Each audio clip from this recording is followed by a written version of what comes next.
Tunaonekana tunatembea kifua mbele, lakini ndani tunajua nani katubebe. Kila milango ilipofunguka ghafla, tulijua ni mkono wake wala si bahati nasibu. Hakuna crown bila cross, hakuna gain bila loss.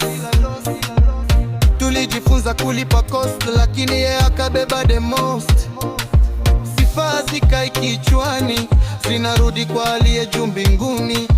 Maana bila pumzi yake moyoni, leo tusingekuwa hapa duniani. Kama tunaomba ni kwa nuru yake, kama tunasimama ni kwa nguvu zake, kama tunashinda ni kwa jina lake. Yesu ndiye sababu ya ushindi wetu. Ni Mungu tu anayetung'arisha.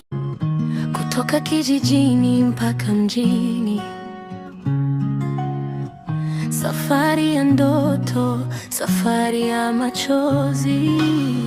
Niliondoka asubuhi mapema, vumbi la kijiji likiwa bado miguuni. Mama alinishika mkono akalia, usinisahau mwanangu popote uendapo. Mfukoni sina kitu cha maana, ni matumaini tu na ndoto moyoni. Mji mkubwa ukanipokea kimya, hakuna wakunijua, hakuna